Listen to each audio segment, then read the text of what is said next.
beautiful day, to be beautiful, to be happy, to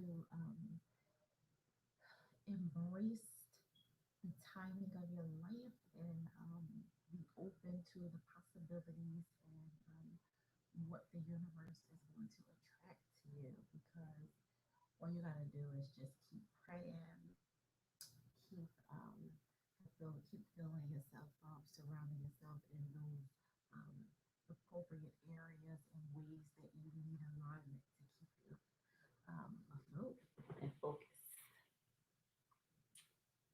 Y'all know I got some good stuff for live today. I'm waiting for this other slide to kick in. Bam. Here we go.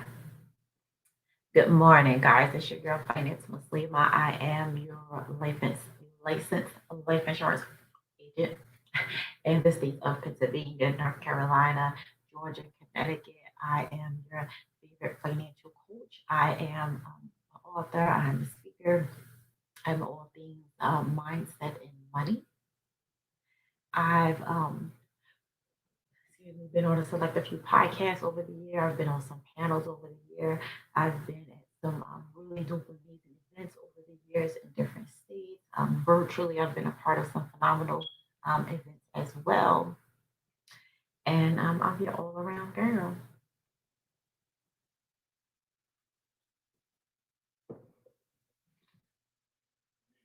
Why am I able to? Because I always say why. Why am I able to? Because results, results, results, results, results.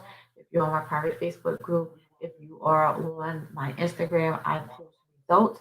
I have this since 2021, since 2017. I've had various clients in different states that I've helped with numerous of things from money management to life insurance to debt management, LLCs, EINs, saving from $50 a month to $300 a month. Yes, your girl get results, results, results, results. Yes, I do.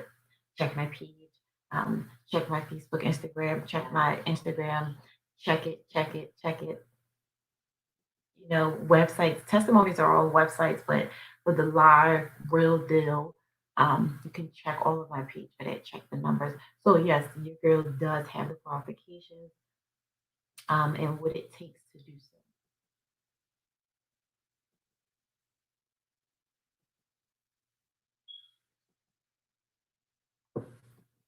My phone is messed up, guys, for my other personal phone. I'll get it fixed today. Always something, right? So it's Friday. Um, Starting off, I'm talking about ownership, ownership, possessing ownership, and children. I'm going to give you guys some tips of things you can do to start out with embedding the ownership in your children, starting to have the money and ownership conversation with your children. Yes, that's good. Good morning. How you doing? Yes, yes, guys. I'm very thankful and appreciative of you guys. Oh, and if I didn't tell you, the restock of the Mindset and Money Game Planners are available. So you better order and get you one while they last. I am doing it's an extended training from the Mindset and Money Game Planner. It's only going to be on the private Facebook group.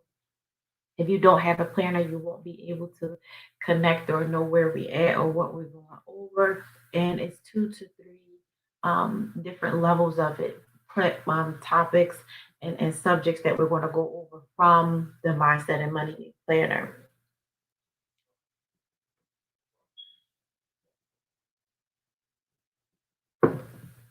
So what we're going to do is ownership, ownership.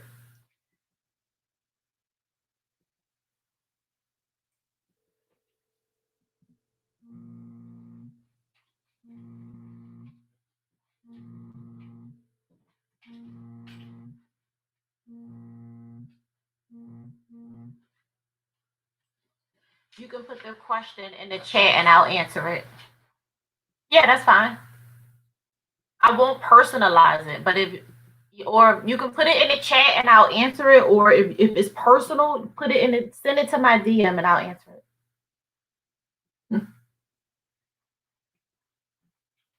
I don't this is the first time she ever been on my live before. I don't know her. Let me where you from? Okay, yeah, cool, cool, cool. Yes, yes. I'd love to connect. I'd love to connect. So if you don't want me to personally answer it on here, that's fine. Send it to my DM and I will answer it. I'll help you out the best of my ability. I'll shoot you some information and we'll go from there. I never address people or call people out on questions in the chat, but if you leave a question, I will definitely answer it back.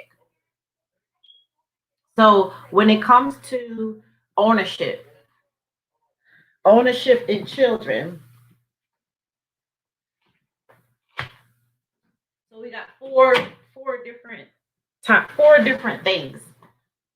So the question has come up on the live the other night that I did, and a lot of parents are really, wanting to get open to having a money conversation with their children. What things should they do to start implementing and have, embedding the ownership in their children, the money conversation, things that they should do to start teaching their children things that they're on. Now, the first thing I will say is that we can't teach our children something that we're not on. So you have to be on it. You have to be in it, getting educated, doing the necessary because we can't teach them what we're not applying, what we don't know. So the first and foremost thing that I will always say is, you got to get on it, even if it's with the small basics of things. If you're just, starting out and your main concern is money management, budgeting money, work-life balance, all these, it's fine. Our children see us go through things on a daily basis. Good morning, good morning. But the thing is, we have to embed the necessary in them. The four things to start out with the ownership would be love first and foremost. You got to have rules, give them choices, and then consequences as well. It has to be rules, has to be choices, has to be love, and it has to be consequences. And again, you set up the order of things that is appropriate for your child based on a manner of, you know them, what chores you give your child to do. Some people believe that chores aren't paid for. So, what other things do you give them to do outside of the home to learn how to create money for themselves? They want new Jordans, they want iPhones, they want Apple Watches, they want Uggs. The girls want their hair done, they want to go to Nellery, all of these things. So, what are you embedding in them to make them earn money?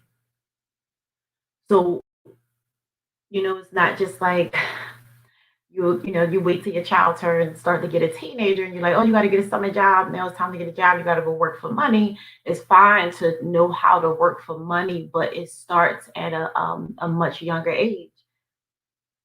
And not along with the ownership, making, you while you're teaching them ownership skills and giving them choices and consequences as well, you're also making them know their worth and their value. If they go to work for a company or a corporation, they need to know their value. As adults, we need to know our value if we work for a company or corporation as well.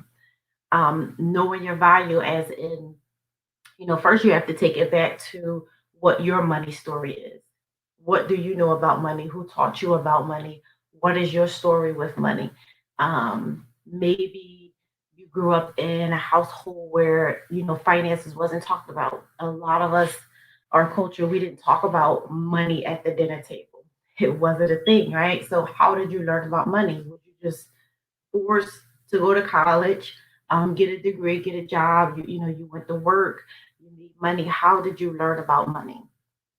Applying for credit cards, messing up on them, not knowing how to balance them, not knowing how to balance a checkbook, not knowing how and when to save money, um, not knowing another level of paying yourself first and all of these things. Take it back to your mindset of when you were in high school, when you were a teenager, what was it that you were missing? What is that one thing that you feel if you had, you could have, you feel like you might have done better? It starts with us and what our personal money story is. What is your personal money story?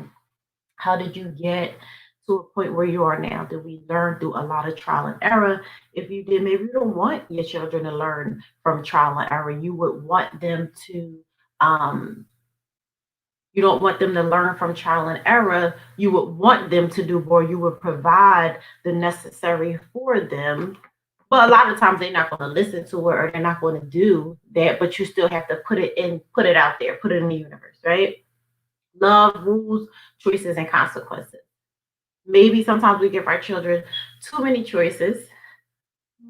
That could be true too. But when you say choice, let them know there is other things that they can do.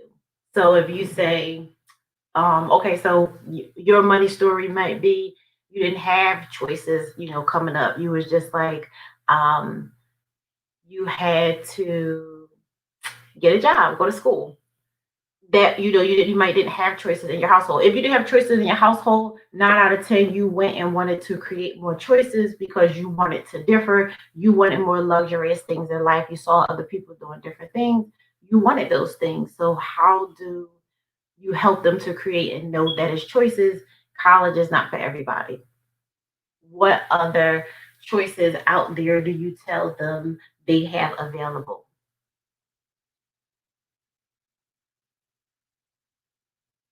Yes, I think that you should ask them the questions. This is the thing. A lot of people aren't. Are you open? So let me ask you this question. Are you open to um letting your being real with your children and letting them know that it is other things out there besides maybe what you want them to do or what they want to do? That one thing might not be for them, but if you have to introduce them to different things. If we don't introduce them to different things, if we don't invest in them, if we don't spend the money on them, if we don't sacrifice and get them into different things, how do they figure out who they are? How do they know what they want? How do they get into what it is that they even like, for that matter? That's all the beginning process of it, because that's what we have got had to go through to get to wherever it is we may be in life. Ownership, ownership, ownership, ownership. Work, understanding and working for money, yes, but there's levels to that as well. Knowing how to create um, income for themselves is a huge thing. Being open to sharing your money story and your money experience is a huge. A young lady asked me, um, why is it that, her children don't want to do things that she wants them to do? Typically, they don't. You guys know I'm always realistic and transparent, right? I have a 16-year-old. They don't want to do all the time necessarily what we want them to do. So if they child comes to you and say, oh mom, I want to be a business owner, or mom, I want to go work at a neighborhood grocery store, whatever the case may be, I would say, from personal experience, I would say don't downplay it, but let them get out there and learn different things. You would talk to them, the communication of what the pros and cons would be of each one. If you go work in a grocery store, you're a valuable player. Everything is production, production, production. The bottom line is you're going to work for them to make the money, or you're going to work for your own company to produce your own money and your own legacy. But either way, it's work. In order to learn the routine and get into the habit of making your own money and knowing what that ownership is, you have to get out in the world and be able to work and know. So 9 times out of 10, if you go to a job and you work and you know what it's like to work for that company, do all of these things for this company, produce high extraneous revenue for this company. If you're an Amazon worker, if you're a FedEx worker, if you're in the healthcare industry, you work, you help the company gain millions and millions of dollars just by your production and your one body in their company. So if you do that, you could do the same thing for yourself. But when you're doing it for yourself, it's a higher ladder to climb and it's not as easy. Why? Because you have to explain to them and you have to understand yourself that company already has a set in stone system that they run their things, how the business is set up, and how they're going to make money, who's going to come into the company and be an A1 player and where it is that they need fit.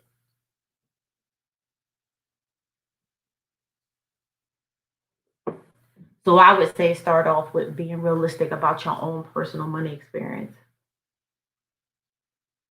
Feeling filling your children up with numerous amounts of confidence, filling them up with numerous amounts of love, letting them know that they're all of that, they're the bomb. Even if they got a C on the score in school, like yeah, you could do better, but first before that, letting them know you tried. Did you try? Did you do the best you could do?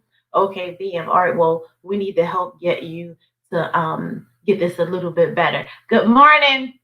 We need to help you get this a little bit better. How do you do that? But I was and just having this conversation. It's a cold world we live in out here. It's a cold, dangerous, scary, frustrated, depressing world. And a lot of adults don't even know how to focus or stay happy every day on a daily basis with so much pressure out here. So um what do you pour into your children? What do you speak into them? What tools and resources, life skills are you giving to them to help them be able to prepare for what's out here in the world? If a lot of adults can't even handle the amount of pressure, good morning. How are you preparing a child to prepare for life's pressure?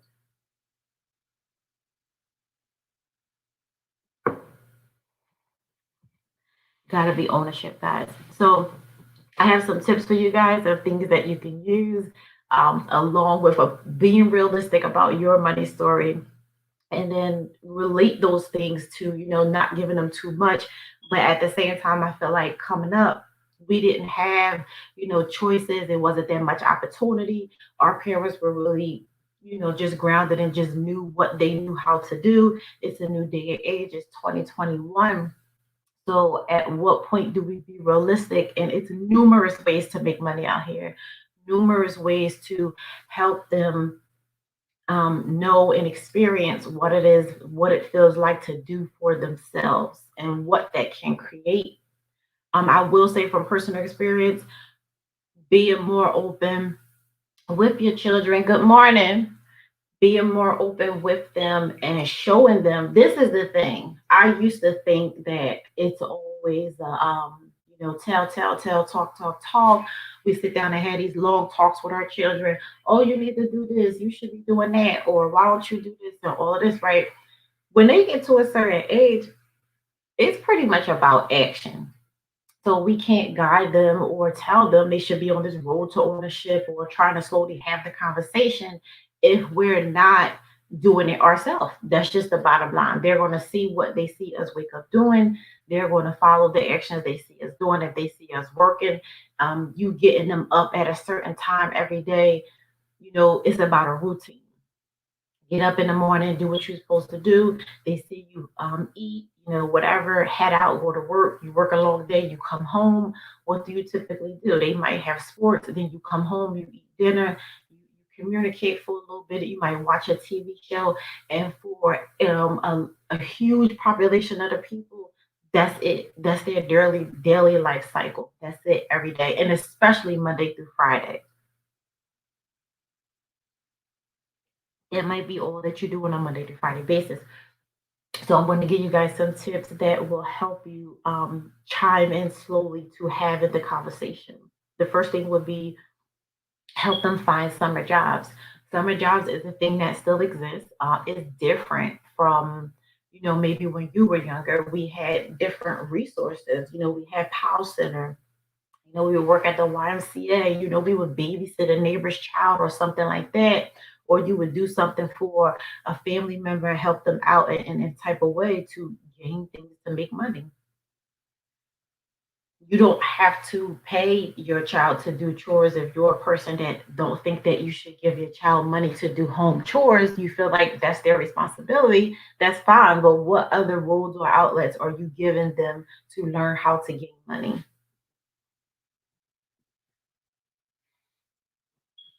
The second one thing, mixed chores around the house. Again, if you're not open to paying your child for chores, what do you give them money for? I would sit down and ask myself, what is it that my child could do that I feel like I want to pay them for in return? And again, put in the universe, say in a conversation, oh, you said you wanted a new pair of sneakers, you wanted to go every weekend, you're going somewhere with your friends, you're going skating, you're going to the mall, you want to Apple Watch, you want, all of these things. You want to shop.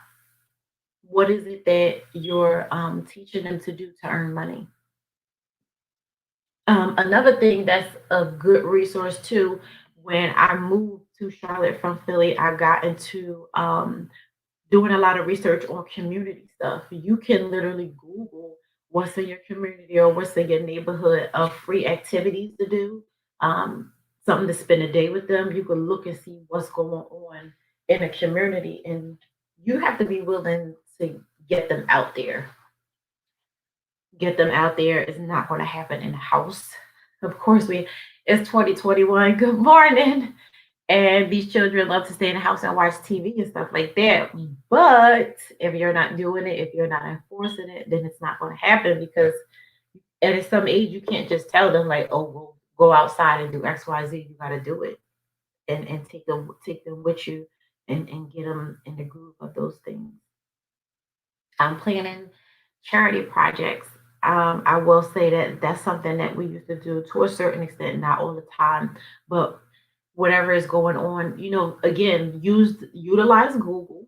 You can always, or Eventbrite is a good tool as well to find things that's going on in the neighborhood, and get them involved, whether it be feeding the homeless people, get them, with a group of friends, or you see somebody doing it and you may want to go jump in and take your child, get them to see what's out there in life, other things. And, you know, you don't have to stay for a long time. You can go help out, do your due diligence for an hour, whatever the case may be. You have an hour of your life, of your time, of your 24 hours to go pull back and give back and help somebody else in the shape or form. But the thing about it, though, that 1 hour that you sacrifice is an experience, not just for the child, but for you as well, because I know it was for me. You really get to see the amount of people out here that's in need.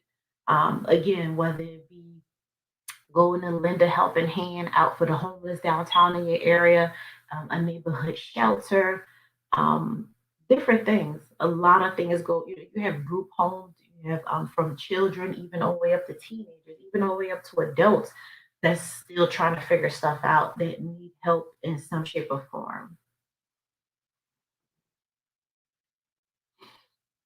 Intentionally engaging in solicited reflections. So again, what is it that you feel everybody know their child?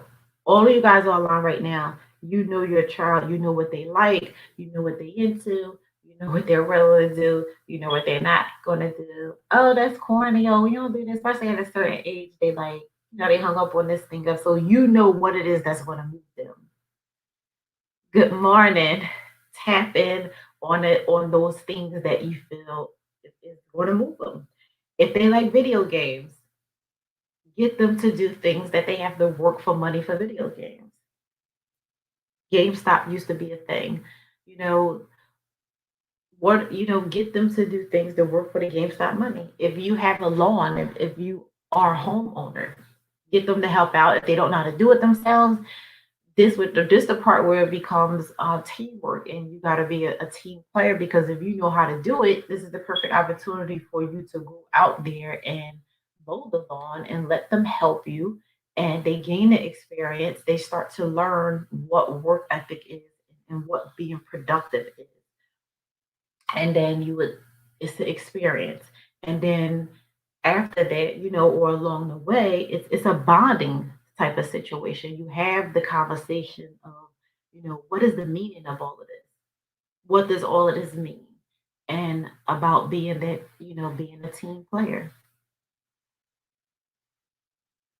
Um, I think this one right here is from a personal perspective. I think that this is a good one, letting your children mix and intermingle with other races. Coming up in the black community, we didn't have a lot. We didn't have different races in our community. We didn't know the lingo or different things from different cultures and races, whether it be Asians, Caucasians, whatever the case may be. We just know the one standard way of us as blacks, which is fine. But this is a new day and age, and having that balance and knowing about other races and cultures and the way other children move as their age, it's a huge thing. It's a big deal because you never know what they would tap into of things that they like to do that's not in our community, and it's very important because yeah, that's true. What she says, other races and cultures, their activities for their children are different from things that we have in our community.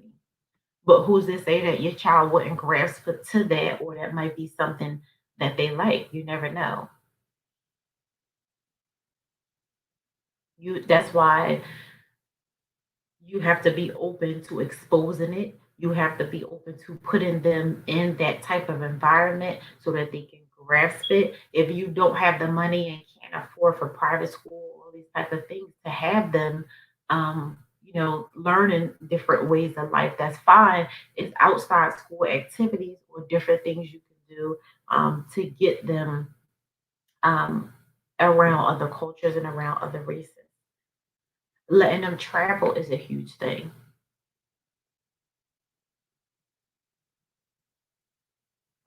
I would personally tell you guys, I was so not wanting my son to go on a eighth grade trip to Outer Banks in North Carolina, and I don't know why. I don't know what. It was a bunch of mixed emotions, probably being overbearing as a mother. Really didn't want him to go on this trip, but yeah, in the back of my mind, I was like, it was a camping trip in Outer Banks, North Carolina, a regular eighth grade trip. Um, And I'm like, camping, oh, that's not. And it was like redirecting a negative to a positive. And I paid the $300-400 for him to go on the trip for the weekend. And guess what? He had the most amazing, phenomenal time. So I was glad that I was blessed enough to be able to, have the money to send him on that trip to experience going camping. He was with teachers. He was with, a whole eighth grade graduating class. A lot of children from a lot of different diversified backgrounds because that's the type of school he was in. And then when you say campus, I'm talking to the black community. It's like, well, nobody's going camping. Like that's, not fun. But he really had a nice time when you hear the experience and they get back and you have the conversation and you listen to all of the things that they learned, and it was a really great experience for him. I was thinking, as a lot of us parents do, like, oh no, no, like, but I was so glad that I didn't do that because I would have sheltered him or stopped him from learning all those things and experiencing that camping trip for the weekend with his eighth grade class. If you are a person that don't have the funds that's necessary to always take your child traveling, we sacrifice and do what we want to do for certain things in our life. So we have to do the same rules apply for our children. If you can't jump and hop on a plane all the time, you definitely can schedule road trips.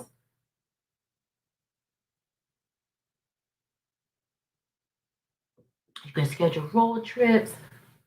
Even if it's not too far, it may be somewhere outside of where you stay. If you live in Philly, it might be on the outskirts of Philly. If you live in Atlanta, it might be on the outskirts of Georgia. There's so many different places to go. If you were in North Carolina, and so many different places to go outside of the city where you could just jump in your car, drive to Asheville to the mountains, stuff like that. 2 hours. That's a road trip. That's binding time. That's experience time. That's creating memories time. That's letting them get into a different environment, taking them out of what they know every day and embedding that in their mind while you're still telling them and encouraging them to dream big. But you're okay, so you tell them on a daily basis, dream big, you can be and do whatever you want to do. But now that we're physically packing up, going on these road trips, having fun, creating all these experiences, you're showing them that as well. And again, it's really about the experience. Travel is a huge thing for adults. They love it. So don't you think that children will love it too as a way to open up the mind and get exposed to so much more outside of their comfort zone in their neighborhood? And then we have um, this one might be, you may agree to disagree with this, but I'm gonna put it out there because everything is not for everybody, but it's a good one. Encourage your children to take a gap year in between high school and college to solve problems, empower them with responsibility. Y'all know I'm always real. Everybody's child is not going to go to college. College is not for everybody's child. This is the thing. It may be for them. Some children may need that little bit of time in between before they push so fast into all of the responsibility. Some people may say, "Oh, well, they need to learn responsibility. They need to learn life and all these things." They're learning it, but sometimes if you take a little bit of break, the 1 year in between high school, 1 year in between college. But I feel like you should have a plan to it if that's something you're open to doing. Have a plan of what you're going to do with them specifically, what we're going to do, what we're going to focus on, and then preparing them for that next year to jump into that huge next level of life for them. Because sometimes that could be too much for some children. If you have conversation with a college student and they may graduate or maybe person in their 30s and they may say, yeah, like going from high school to college, like it was such a huge transition for them. They knew nothing, especially nothing about finances. They just have went and applied for all of these credit cards that they were giving them and just knew nothing. But you just jump in college and it's like survival mode. You gotta make work with what you have basically all the while focusing on getting an education.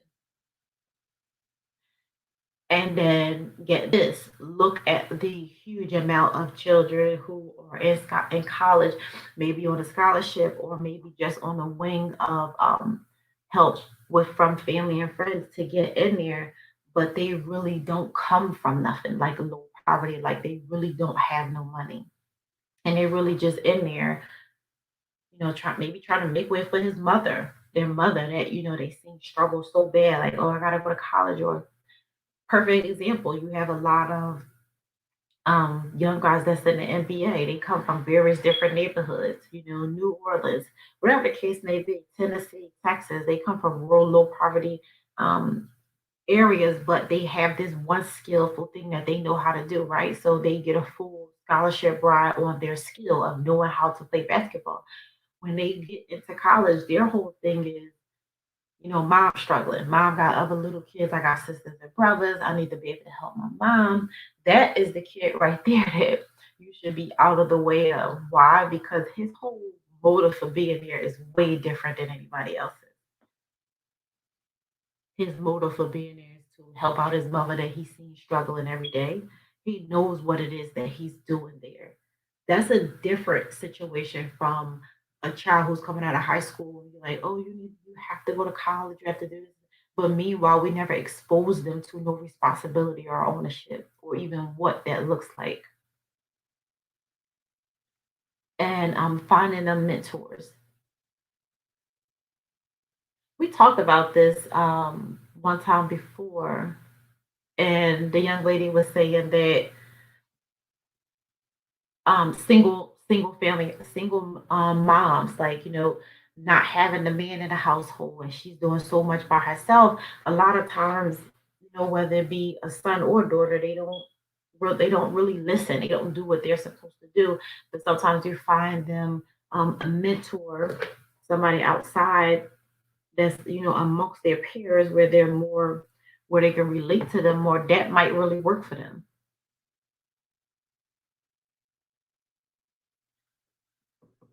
What is it that will work? Are you willing to find a solution and tap into different things to find what work. If your child doesn't play a sport and doesn't have a coach, which usually they get close to, and all the other kids, the coaches, they usually build relationships and help the kids out. If he doesn't, or he or she doesn't have a coach that they're connected to in the high school, how do we find mentorship? Again, using our resources in the community, utilizing Google, and finding what's out there and available in your community. It's things out there, you just have to find them. Not as many things available as it used to be, but it's things out there. Maybe you could find one in a school. It's not as much after school activities and stuff like that no more as it used to be, but maybe you could find a mentor in a school. You could ask other parents about things that they're doing for their children. Um, you can maybe the YMCA is a huge resource in a lot of communities. You have to find different ways. Sometimes a mentor will work for your child if and if it's a single mom household. Sometimes a lot of the kids they don't like to talk to their parents, or if they don't have that relationship with their parents to talk to them about certain things, they will grudge to somebody else that they feel comfortable with and talking, having conversation, and that alleviates a lot of I would even say teen pregnancy, drug use, suicidal, thoughts, depression, and stuff like that. You may think that you're building, this A1 environment and place for your child and all of these things, but all of these things that you're doing and you feel should make them happy, that might not necessarily make them happy. She says the white picket fence is not for everybody. No, it's not.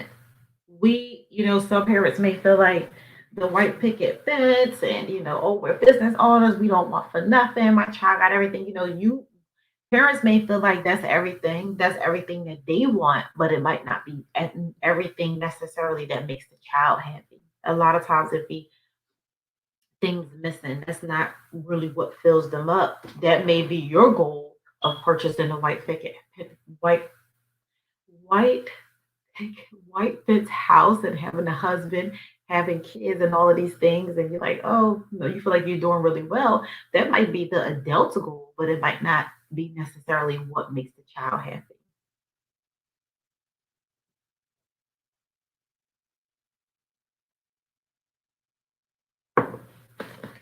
So again, mentorship. Find some mentorship.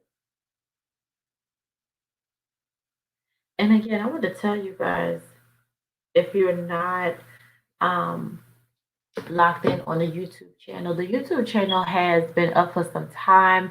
It is a lot of every time that I record live, it basically streams to YouTube as well. So if you haven't been over there to like, share, subscribe, I definitely appreciate you guys for subscribing. And bear with me as I build it up. But I just do it so that everything can just stream at one time because it takes a lot of time to try to stream and build continuous content on so many different platforms. So we have this technology thing where we can do a one-stop shop. So it works out very well. Ownership in children. We got to start talking about it more. We got to start embedding it more.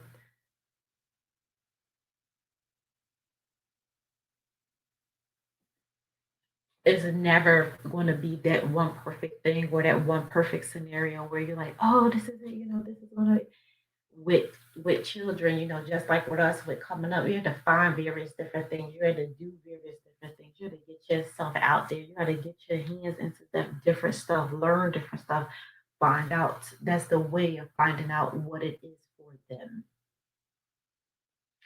It's not an easy conversation. It's built on love. It's built on rules. It's built on choices, and it's built on consequences. And it's something that must be had because we're like showing our children these things. But those of us guys that we're business owners, we're showing our children that we're showing them that we're on the road to creating ownership. We're showing them that we're able to produce our own income and be able to provide and all these things. But sometimes that might not be for them. They might do it because you're doing it. They might do it because it's a thing. How many how many successful children that come from different culture and backgrounds that you know and they don't want their family's legacy? I have a selected few that I personally know that are different races, come from different backgrounds, and they don't want their family's legacy. They don't want to operate their parents' trucking company that's been passed down to them. They don't want to, um, they're not into music. They don't want to hold on to all of these things that their parents did that has passed down to them. It be like that. So, you know, I, it's a crazy situation because your child might not be into what you into, and we have these big plans on passing down legacy, building this empire, and all these things. But even if it's not, that's the choice that they decide. And I personally know a lot of different races and cultures of people my age or older that's been passed down businesses and companies and different things, and they don't want them. They don't want to deal with it because that's not their thing. They're like, oh, my dad want me to do this, or my dad passed me down this tax company, but taxes, money, insurance, that's really not my thing. How do you tell your parents that you're not going to pursue their legacy? It's just a thing where just make sure that they know what they're into and they'll figure that part out. That's not to shy away from or say that we're not going to leave legacy, but it happens. They're not going to always be into what we're in. They might do it because we want them to do it, or they get into it because they see us doing it. But longevity wise, it may not be the thing. So that's something you have to be open to. It may happen if you I have an area in the Mindset and Money Game book where planning and preparing, planning and preparing. You have to plan and prepare everything prior. Plan and prepare everything prior. Income versus expenses, what your goals are going to be. Again, the gratitude and all of those things. Everything plan and prepare. If it could be if you know if your goal is to focus on a certain amount of savings to do that small thing we talked about, a road trip, you and your children or whatever the case may be, then that's totally your choice. If you have to save money or work on sacrificing some things to make that happen, I highly suggest that you do because it'll be very well worth it. Thank you so much. I appreciate you. You're like, yeah, yeah, yeah. Thank you. Did you send it to my DM? Okay. Yep, I got you.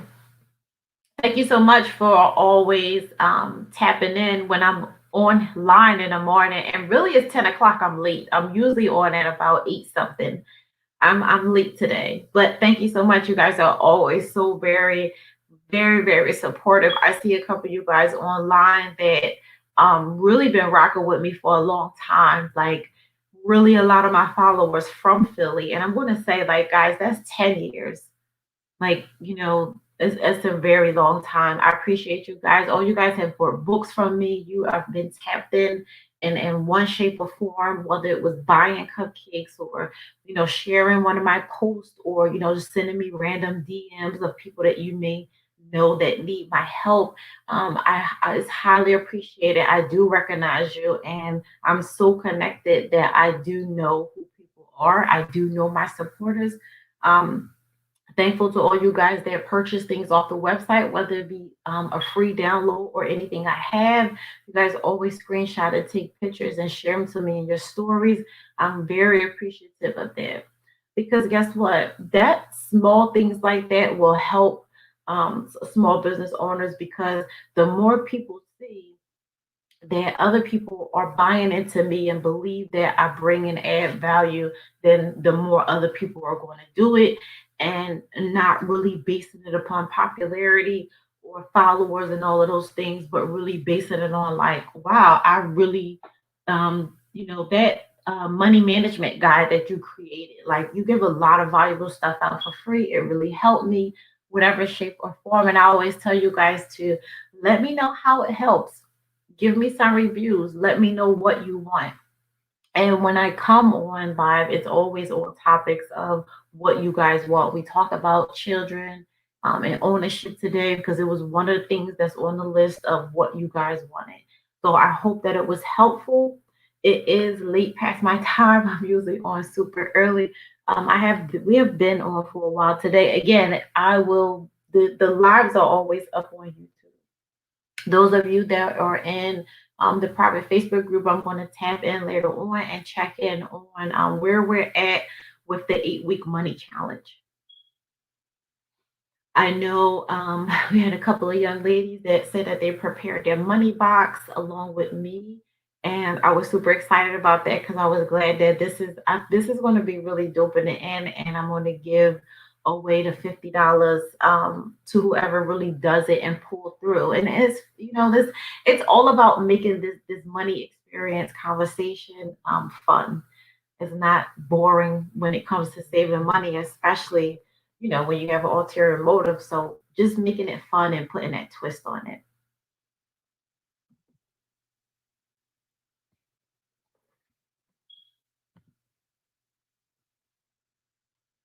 Hello.